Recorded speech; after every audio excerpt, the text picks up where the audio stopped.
जब हम बात कर रहे हैं तो आपके पीछे की लाइट ऑफ हो गई है। आई डोंट नो अगर this is a normal thing, but spirit world की बात कर रहे हैं अपने और ये लाइट बंद हो गई। भूत प्रेत आत्मा को भी आपकी ये बात पसंद नहीं आई, इसलिए लाइट बंद करके प्रोटेस्ट कर रहे हैं। क्या हमारे पास कोई स्पिरिट एनर्जी प्रेजेंट है? यस। क्या वो अमन के पीछे है? No, absent ma'am. क्या इनके पास दिमाग है? इसका मतलब नहीं है, बिल्कुल भी नहीं है, ये मना कर रहे हैं। क्या ये स्पिरिट एनर्जी अमन के फैमिली में से कोई डिपार्टेड एंसेस्टर की है? आपके एंसेस्टर इस साइड है। आपके जो पूर्वज की एनर्जी मैंने पूछी इधर है। पूर्वजों की एनर्जी तो जिस भी साइड हो, पर इनका दिमाग किस साइड पर है ये मुझे जरूर पूछना था। और पूर्वजों की आत्मा को अगर इंग्लिश नहीं आती हो तो लोगों के दिमाग को लकवा मार गया क्या आजकल। हेलो फ्रेंड्स, मेरा नाम है रवि और ये है लॉजिकल आयाम। आपका स्वागत है एक और इंस्टा ज्ञान के इस एपिसोड में, जहां पर हम बात करेंगे न्यूट्रिशन और हेल्थ से रिलेटेड मिथ्स, मिस इन्फॉर्मेशन और स्यूडो साइंस की।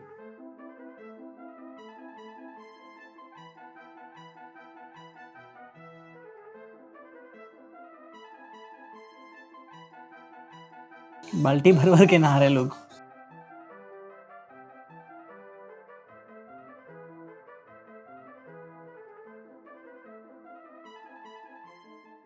इस रील पर कैप्शन मस्त है, मैंने भी यही कहा होता कि अरे दीदी वो शैम्पू नहीं है तो क्या है ये है हमारी नदियों के प्रति हमारी उदासीनता। ये कंपैरिजन एकदम फिट बैठता है।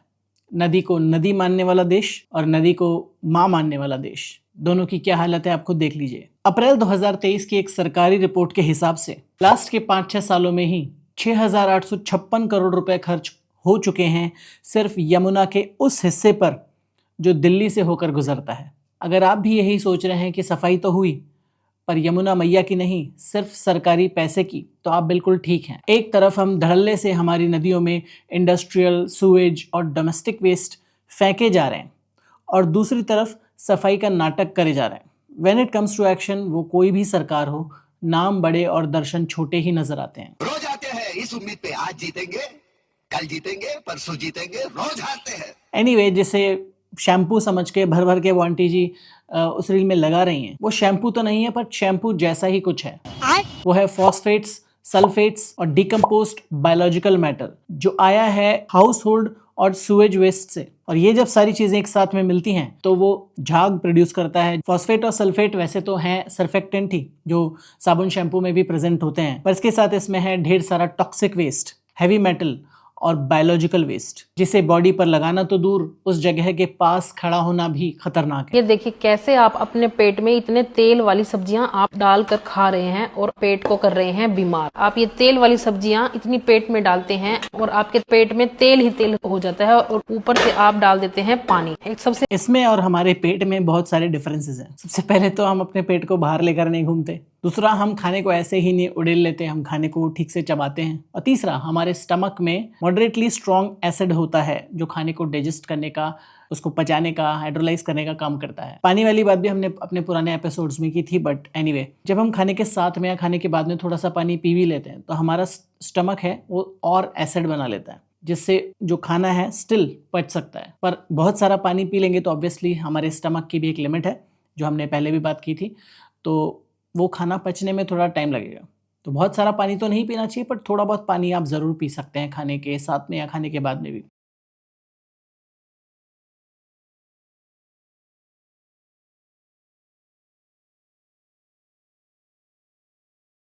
ये लीवर को तेल का मसाज देना बंद कीजिए, वो बहुत अनकंफर्टेबल हो रहा है। मेरे को तो ऐसा धक धक हो रहा है। मेरे को भी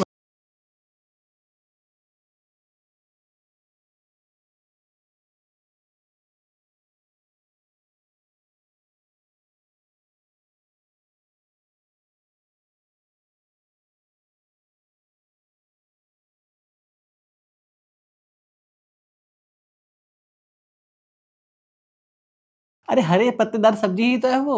इट्स मॉडरेटली हेल्दी फूड। हरे पत्तेदार सब्जी, मुझे तो कैबेज लग रही है, वो पत्ता गोभी की सब्जी, और दाल लग रही है और रोटी लग रही है, तो इट्स फेयरली हेल्दी फूड। उसमें क्या प्रॉब्लम है?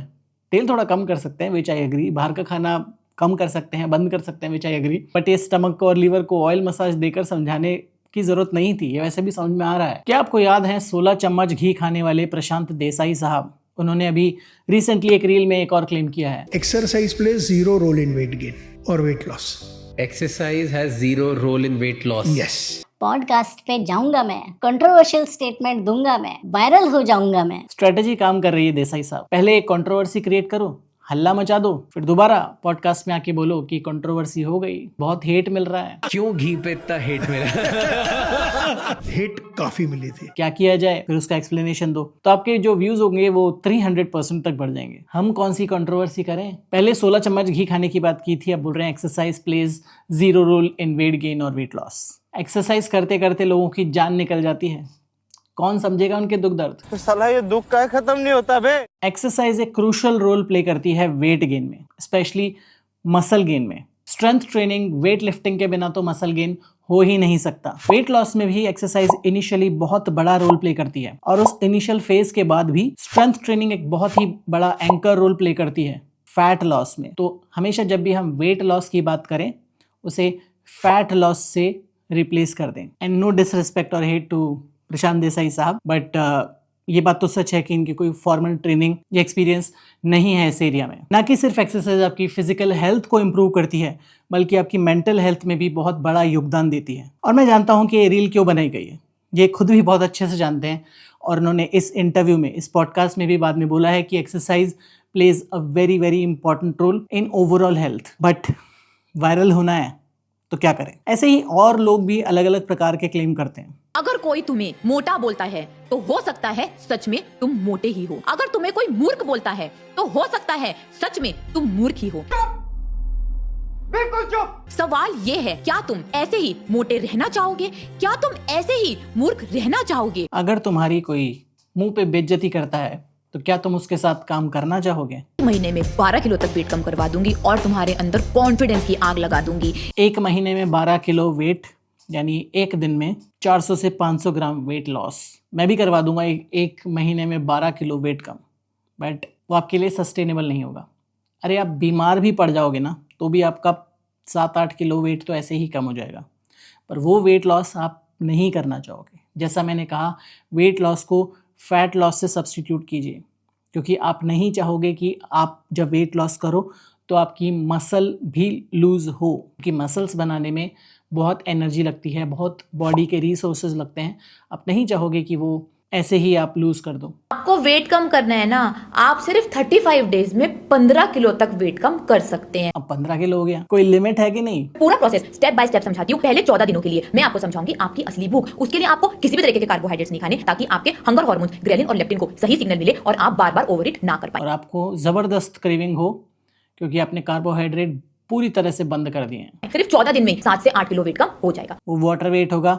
अब अगले 14 दिन मैं सिखाऊंगी रियल फास्टिंग, जिसमें 14 दिन कुछ भी नहीं खाओगे तो बॉडी का ऑटोफेजी का प्रोसेस, वो प्रोसेस बहुत ही तेज। कुछ भी नहीं खाना है तो आपके पास क्यों आना है? वो घर में रहकर भी कर लेगा इंसान। फंस गया। और पहले भी हमने बात की है कि ऑटोफेजी आप किसी एक्सपर्ट की निगरानी में ही करें, स्पेशली इस तरह के एक्सपर्ट की निगरानी में बिल्कुल नहीं, एक ट्रेंड एक्सपीरियंस्ड एक्सपर्ट की निगरानी में ही करें। क्योंकि लास्ट के कुछ वीडियोस में भी हमने बात की थी कि ऑटोफेजी जो होती है या एक्सटेंडेड फास्टिंग जो होता है, वो आपको नुकसान भी पहुंचा सकता है, कैंसर तक ट्रिगर कर सकता है। 35 डेज में एक्सट्रीम वेट लॉस होगा और 35 डेज के बाद में एक्सट्रीम वेट गेन होगा। जो आपने वेट लॉस किया है उससे डबल वेट आप गेन कर लोगे, क्योंकि आप फिर से उसी सेम डाइट पर, उसी खाने पर आ जाओगे, आपकी बॉडी रह नहीं पाएगी। तो बेहतर है कि सस्टेनेबल तरीके से वेट लॉस नहीं, फैट लॉस किया जाए और मसल बिल्डिंग पर ध्यान दिया जाए, स्ट्रेंथ ट्रेनिंग पर काम किया जाए, और जो आप खा रहे हैं रेगुलरली, जो आपका नेटिव खाना है, उसी को खाकर कैलोरी डेफिसिट करके ही आप अपना वेट और फैट कम कर सकते। इनकी आपको कोई ज़रूरत नहीं है। चैनल सब्सक्राइब करें और मेरे हर अपडेट आपको मिले, इसके लिए बेल आइकन जरूर दबाइएगा।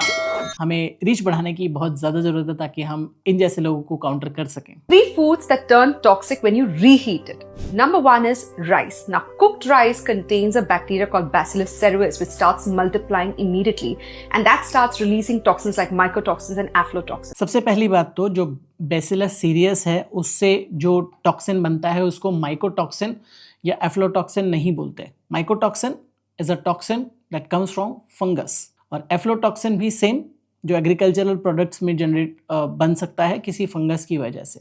Bacillus serious is a bacterium species, वो बैक्टीरिया है, वो जो टॉक्सिन प्रोड्यूस करेगा वो बैक्टीरियल टॉक्सिन ही होंगे। तो ये डिफरेंस समझना बहुत ज़रूरी है। इस बात से मैं एग्री करता हूँ कि राइस में बैसिलस सीरियस हो सकते हैं, और इस बात से भी मैं एग्री करता हूँ कि वो कुकिंग प्रोसेस को भी बाईपास कर सकते हैं। वो बैक्टीरियल स्पोर्स जो कुकिंग हमारा होता है बॉइलिंग टेम्परेचर में, उसको भी वो बाईपास कर सकते हैं।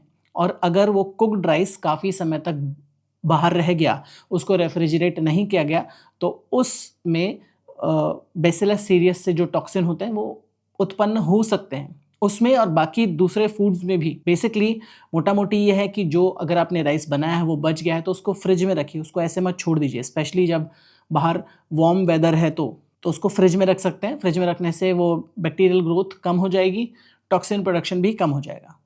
बहुत सिंपल है। That's why when you eat leftover rice, it's called the fried rice syndrome. It causes symptoms like diarrhea, vomiting, nausea, IBS symptoms. And when you have sushi made with leftover rice, it gives you the same impact. It's best to cook your rice in the morning and consume it the same day in the evening and make your sushi fresh in the evening. Fridge में रखेंगे तो कोई problem नहीं है। Basically fridge में रखिए, उसको थोड़ा सा गर्म कर लीजिए और खा लीजिए, कोई प्रॉब्लम नहीं होगी। हम सभी आई एम श्योर जो भी ये वीडियो देख रहे हैं वो भी लेफ़्ट ओवर राइस खाते हैं और हमें कोई प्रॉब्लम जनरली होती नहीं है, अनलेस कि आप कुछ ऐसा करें कि राइस को बाहर रखें एक दो दिन तक, तब वो डेफिनेटली किसी भी फूड में फूड पॉइजनिंग हो सकती है। Number 2 is potatoes. Now, if it hasn't been stored properly, cooked potatoes, when reheated, releases a toxin called botulism. Botulism is not a toxin, botulinum is a toxin, और वो आलू के साथ साथ दूसरी चीज़ों में भी हो सकता है। वो सेम प्रिंसिपल है कि अगर आपने खाने को, जो कुक्ड फूड है उसको आपने रेफ्रिजरेट नहीं किया तो उसमें बैक्टीरिया उत्पन्न हो जाएंगे और वो आपको फूड पॉइजनिंग दे सकते हैं। बहुत सिंपल सी बात है। उसको अलग अलग तरीके से कान इधर से पकड़कर उधर से पकड़कर बोला जाएगा, सेम ही बात होगी फैंसी नामों के साथ। वो भी गलत बोल रही हैं ये। तो बोटुलिनम टॉक्सिन जो है, हाँ, आलू के साथ में दूसरी एग्रीकल्चरल क्रॉप्स में भी हो सकता है अगर उस कुक्ड फूड को ठीक से स्टोर नहीं किया जाए, रेफ्रिजरेट नहीं किया जाएगा तो। Number 3 is spinach and leafy greens. They're a rich source of nitrates. When you reheat it, it converts into nitrites, which has been linked with increased cancer risk. Science is an ongoing thing. Science का ही part है nutrition, ongoing चीज है, चलती रहती है। पहले गलत था वो अब सही है, जो पहले सही था वो अब गलत है। It's like that. तो स्पिनच या लीफी ग्रीन्स को अगर आप एक बार कुक करके रेफ्रिजरेटर में रख देंगे और उसको वापस से थोड़ा सा माइक्रोवेव में 30 सेकेंड तक गर्म करके खा लेंगे, कोई प्रॉब्लम नहीं होगी। नाइट्रेट से नाइट्राइट बन सकते हैं, वो और भी तरीकों से बन सकते हैं, वो आपके पेट में भी बन सकते हैं, बॉडी में भी बन सकते हैं, बट जनरली लीफी ग्रीन्स में इतना ज़्यादा नहीं होता क्योंकि जो रीहीटिंग प्रोसेस होता है वो इतना ज़्यादा हाई टेम्परेचर पर नहीं होता है। तो उसको बॉयल मत कीजिए, बस थोड़ा सा वार्म कर लीजिए और खा लीजिए। अगर आप एक स्टूडेंट हैं और करियर के बारे में पूरा ज्ञान पाना चाहते हैं, बहुत कंफ्यूज रहते हैं, तो आज ही मुझे ईमेल कीजिए। मेरा ईमेल है logicalproject1@gmail.com। मैं एक सर्टिफाइड और एक्सपीरियंस्ड करियर कोच हूँ, करियर गाइडेंस देता हूँ प्रोफेशनली।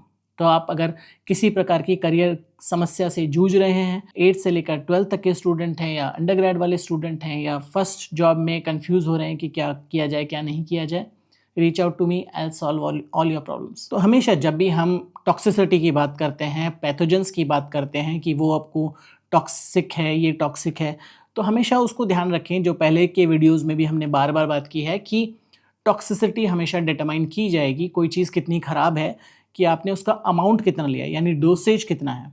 ज़्यादा डोसेज मतलब ज़्यादा ख़राब, कम डोसेज मतलब कम ख़राब। दूसरा, कितने समय तक लिया है। अगर आपने वो लगातार कोई चीज़ कंज्यूम की है बार बार तो वो ज़्यादा ख़राब होगी। एक बार की है तो there is an off chance कि वो आपके लिए ख़राब ना हो। तीसरी बात कि उसका टॉक्सिसिटी का लेवल कितना है, कि उसकी जो लीथल डोज है वो कितनी है। कि जैसे अगर कोई पॉइजन है, साइनाइड है, आर्सेनिक है, उसकी लीथल डोज बहुत कम होती है, बहुत कम डोज लेने से ही आप मर जाएंगे। बट जो बाकी सब्सटेंसेज है उनकी लीथल डोज बहुत ज़्यादा होती है, जो आप चाह कर भी नहीं ले सकते। तो ये तीनों चीज़ों का ध्यान हमें रखना होगा जब हम टॉक्सिसिटी की बात कर रहे हैं। तो अब एक बात इन्होंने इस रील में कही, कुक्ड राइस है वो बैड है। बहुत सारी रील्स में ये भी बताया जाता है कि cooked rice is in fact better for us. Left over rice, जो फ्रिज में रखा हुआ राइस है, फ्रिज में रखना बहुत जरूरी है, ये मैं पहले ही बता दूं। कुक्ड राइस जो है, फ्रिज में रखा हुआ राइस है, बहुत सारी रील्स में ऐसा आपने देखा होगा कि इट्स गुड फॉर अस। तो ये तो कह रहे हैं कि कुक्ड राइस जो लेफ्ट ओवर राइस है वो गड़बड़ है, वो कह रहे हैं कि cooked rice, left over rice बेहतर है। तो किसको माना जाए? अगर हम करें तो करें क्या, बोले तो बोले क्या? उसको माना जाए इस कंडीशन में जो एविडेंस दे रहा है, सबूत दे रहा है, जैसे ये वाली रील दे रही है। Do you know if overnight rice leads to a lower blood sugar hike compared to freshly cooked rice? Let's find out. This is 200 grams of white rice cooked yesterday, kept in the fridge for 20 hours and then reheated. 200 grams of yellow dal or arhar dal and 100 grams of aloo gobi. Let's see what happens. Let's see what the glucose monitor says. 18 mg. Oh my god, it's not a myth. For context, when I had the exact same meal but with freshly cooked white rice, my blood sugar levels had increased by 36 mg and this is 18. Can you imagine 50% reduction in my blood sugar levels just by making one change, having yesterday's rice? Clearly it's not a myth. तो इस reel में इन्होंने क्या किया कि इन्होंने ना सिर्फ एक क्लेम किया, एक बात को पकड़ा, बल्कि उसका एविडेंस भी दिया। भले ही वो एविडेंस एनेक्डोटल हो, इनकी खुद की बॉडी पर किया गया हो, जो ग्लूकोज मॉनिटर उन्होंने लगा रखा था, उसके बाद उन्होंने देखा, but at least it's an evidence. इन्होंने किसी बात को प्रूव किया। तो जो भी आपको एक्सेप्टेड एविडेंस दे रहा है उसकी बात आप मान सकते हो, या तो पब्लिश्ड एविडेंस या किसी प्रकार का ऐसा एविडेंस जिसको माना जा सके, जनरली एक्सेप्टेड हो वो एविडेंस, तो उसको माना जा सकता है। जो सिर्फ हवा में बात कर रहा हो उसको माना नहीं जाना चाहिए जनरली। और इस रील में जो बता रहे हैं इसका पॉसिबल रीज़न मैं बता दूं आपको, क्योंकि जो स्टार्च होता है जब फ्रिज में रखा जाता है, स्टोर किया जाता है प्रॉपरली, तो वो जो स्टार्च है वो डाइजेस्टेबल स्टार्च की तुलना में रेजिस्टेंट स्टार्च में कन्वर्ट हो जाता है, जिसको पचाने में हमारे शरीर को थोड़ा टाइम लगता है। इसीलिए जो लेफ्ट ओवर राइस है वो इतना ज़्यादा ब्लड शुगर को स्पाइक नहीं करता। बट ब्लड शुगर स्पाइक भी एक नॉर्मल प्रोसेस है जिसके थ्रू हमारा शरीर इंसुलिन रिलीज करता है और अपने खाने को मेटाबोलाइज करता है। तो it's not entirely a bad thing. सुबह उठ के हमें खाली पेट फ्रूट्स नहीं खाना चाहिए, क्योंकि आपको पता है फ्रूट्स में फ्रक्टोज होता है, शुगर होता है, फैट नहीं होता, तो सीधा शुगर स्पाइक होता है। शुगर स्पाइक होता है तो अगर आप प्री डायबिटिक हो तो आप डायबिटिक जल्दी से बन सकते हो, आप भागोगे उसकी तरफ। जो भी हमारे पास अगर आके बोलता है हमारी बहुत एसिडिटी और गैस है, हम एक क्वेश्चन पूछते हैं, आप खाली पेट फल खा रहे हो? हाँ, इसी वजह से। तो हम उसके बाद वो बिल्कुल विश्वास नहीं करते। अगर आपको खाली पेट फल खाना ही है तो उसके साथ में ऐसा एक कुछ ले लें, जैसे कि नट्स ले लिया, जिससे कि वो उसका एब्जॉर्प्शन स्लो रहे, तो डायबिटीज की शिकायत ना हो या डायबिटीज होने की शिकायत ना हो,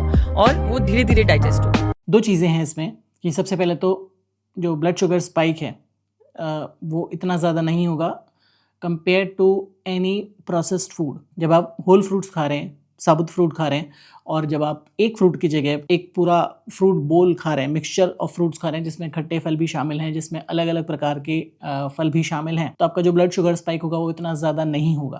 पहली बात तो, क्योंकि जो खट्टे फल होते हैं उनका जो ग्लाइसेमिक इंडेक्स होता है वो बहुत कम होता है। तो जब आप उनको मिक्स कर देंगे बाकी सारे फलों के साथ में, तो 7-8 तरह के फल जब आप खाएंगे तो आपका ब्लड शुगर इतना स्पाइक नहीं होगा। दूसरी बात है कि जो आप अमाउंट खा रहे हैं, जितना अमाउंट खा रहे हैं वो भी लिमिट करना होगा। आप 60-70 ग्राम तक आप फ्रक्टोज खा सकते हैं एक सेटिंग में। इसका मतलब है कि एक बोल, जो बड़ा बोल होता है उसका फ्रूट का, अलग अलग प्रकार के फ्रूट्स, उनको मिक्स करके आप आराम से खा सकते हैं, कोई भी प्रॉब्लम आपको नहीं होगी। Last but not the least, Pooki Maharaj के बिना हमारा इंस्टा ज्ञान का एपिसोड पूरा नहीं होता।